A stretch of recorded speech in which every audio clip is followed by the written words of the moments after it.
Third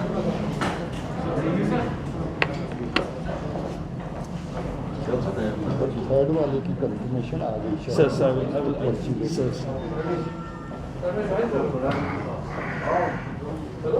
उसको भी on रखो। हम लोग काफ़ी दिनों के बाद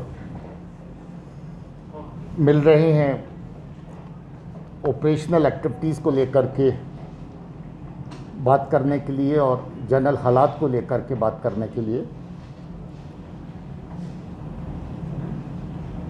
ओवरऑल जो सिक्योरिटी का सिचुएशन सिनारियो है आप सबके सामने हैं और काफ़ी अच्छे हालात हैं पहले के मुकाबले में कंपेयर करने पे।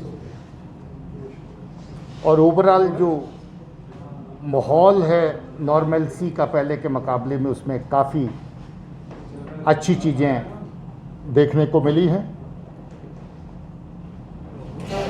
और इस मुलाकात के टाइम पे आपका जो देरीना सवाल रहता था उसमें भी थोड़ा सा बदलाव देखने को मिला है। 2 ज़िलों में हाई स्पीड इंटरनेट का प्रोविज़न भी आया है, ये भी एक इंडिकेटिव है कि थोड़ी बहुत उस फ्रंट के ऊपर रिलैक्सेशन का सिलसिला जो है वो भी शुरू हुआ है।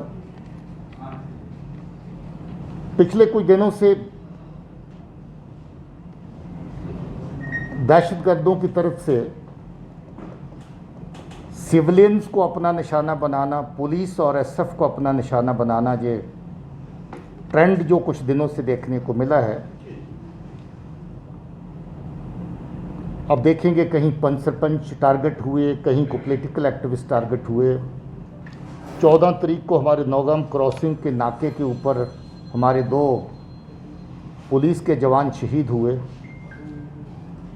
और आज सुबह करीरी पट्टन में हमारी एक पेट्रोल कम नाका पार्टी के ऊपर अटैक हुआ, जिसके चलते सुबह ही सुबह हमारे एक जांबाज एसपीओ मुजफ्फर जो हैं वो शहीद हो गए। और उसके साथ जो सीआरपी के 2 जवान वो भी जख्मी हुए थे, जो बाद में शहीद हो गए। उसके साथ वहाँ का ऑपरेशन जारी हुआ जो सुबह से लेके अभी तक चल ही रहा है। जब आपसे बात कर रहा हूँ इस वक्त भी ऑपरेशन चल रहा है। सुबह फायर फाइट हुई, बंद हुई, एक आतंकी मारा गया। दोबारा फायर फाइट सर्च के दौरान शुरू होगी, फिर एक आतंकी मारा गया।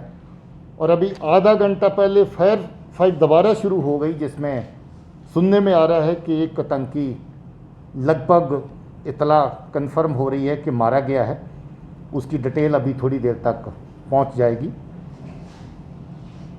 सुबह के चल रहे ऑपरेशन में जो 2 आतंकी मारे गए, उनकी पहचान जो हुई है उसमें एक सजाद हैदर है अलियास जज्जा, जो सोपो डांगरपुरा का रहने वाला है।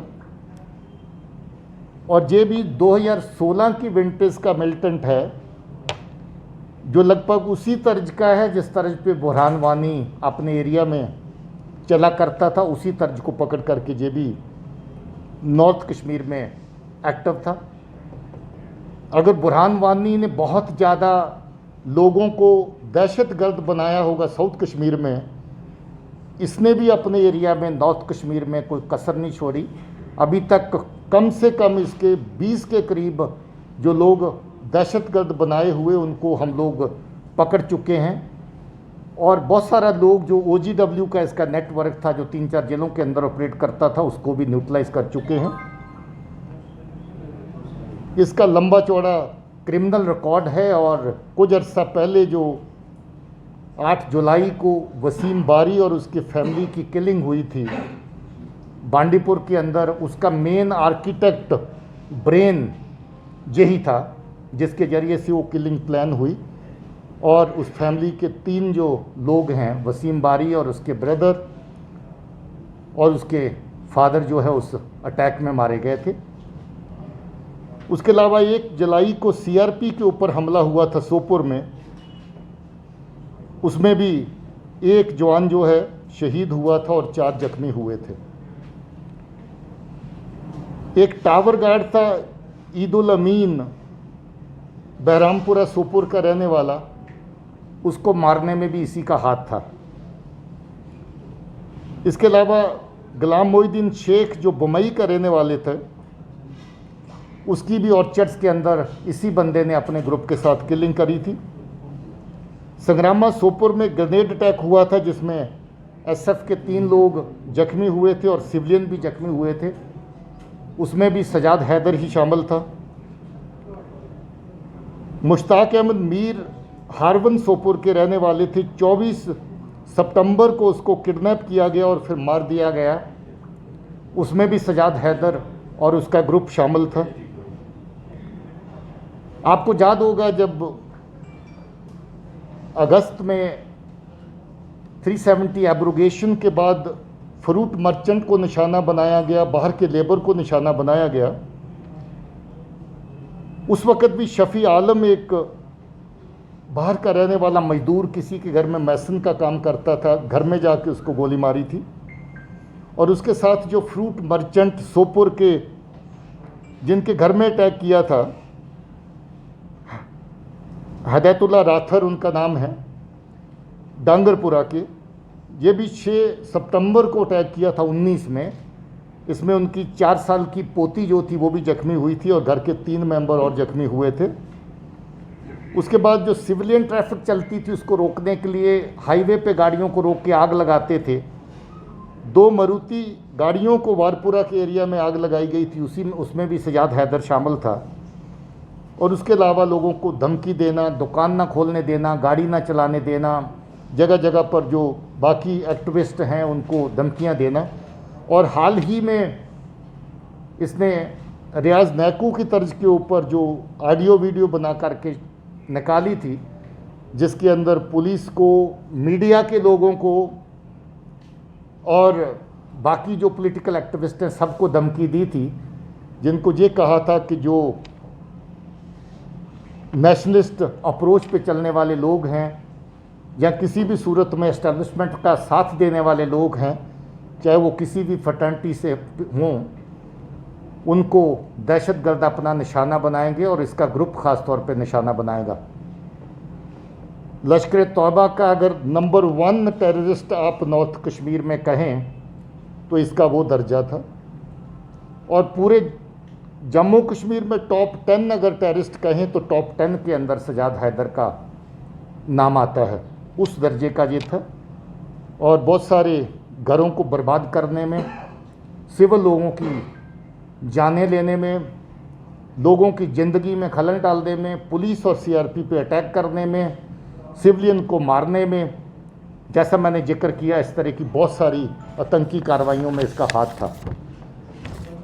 इसी का तैयार किया हुआ, ट्रेन किया हुआ दूसरा आतंकी जो आज इस ऑपरेशन में मारा गया, उसका नाम अनैतुल्ला मीर है, अंदरगाम पट्टन का रहने वाला है। इसी साल मार्च में उसको तैयार किया था और आज फोर्स के ऊपर अटैक करने के लिए उसी को साथ लिया था। और तीसरा साथी जिसका मैं जिक्र कर रहा था, उसके चांसेस हैं कि वो फॉरेन टेररिस्ट हो, और सुनने में आ रहा है कि वो उस्मान हो सकता है, जो लश्कर का पाकिस्तानी तरफ से जो नॉर्थ जोन का कमांडर है जो इसके साथ चलता था, उसकी पहचान हो रही है कि वो तीसरा आतंकी है जो इस वक्त अनकाउंटर की जो मुठभेड़ जो अभी चल रही है, एक्सचेंज ऑफ फायर जो अभी चल रहा है, उसमें शामिल है।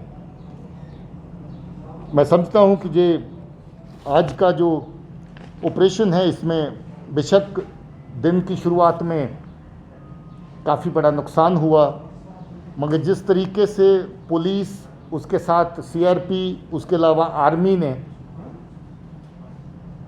टेररिस्ट को एंगेज किया पूरा दिन, और अभी जिस तरीके से अभी जो सारा दिन एनकाउंटर चला, ये वाकया में एक बहुत कामयाब ऑपरेशन है। और मैं उम्मीद करता हूँ कि इसके चले जाने से बहुत घरों के चिराग जो बुझने वाले थे, या जिनको आतंकी जो बना चुका है और उनको ज़बरदस्ती अपने साथ आगे पीछे पूरे नेटवर्क में चला रहा था, इस कार्रवाई के बाद उन घर वालों को भी चैन की सांस आएगी। कल भी अभी एक एक्सचेंज ऑफ फायर हुआ था बिल्कुल सोपुर के नीचे डांगरपुरा में, हमें कल भी उम्मीद थी कि इसमें सजाद हैदरी शामिल है। कल एक्सचेंज ऑफ फायर ब्रीफ हुआ, सर्च चलती रही, डांगरपुरा में फिर ऑपरेशन भी हुआ। इतला मिली कि बाग बगीचों से निकल के डांगरपुरा गांव के अंदर चले गए हैं, मगर कल कामयाबी हासिल नहीं हुई। और कल से इसकी नकलो हरकत की बहुत खबर थी कि ये आगे पीछे और किसी जगह पे अटैक करेगा, और कल से इसकी ट्रैकिंग आगे पीछे चल रही थी। और सुबह जूँ ही पता चला कि करीरी के एरिया में हमारी पार्टी के ऊपर फायर किया है, जिसमें एसपीओ और 2 हमारे सीआरपी के साथी शहीद हुए, तो तब से यही शक था और ये शक सही निकला कि इसमें सजाद हैदर ही शामिल था और उसके साथ इसके 2 साथी, जिसका मैंने जिक्र किया, नैतुल्ला, और तीसरा अभी उसकी आइडेंटिफिकेशन और उसकी डेड बॉडी की रिकवरी की अभी खबर पूरी तरह कंफर्म नहीं हुई है।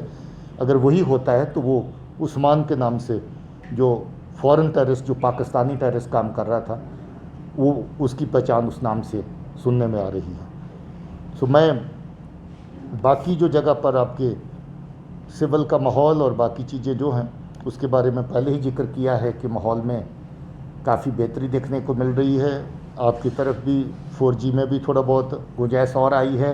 उम्मीद करेंगे कि आने वाले टाइम में उसमें और गुंजाइश होगी। Thank you very much.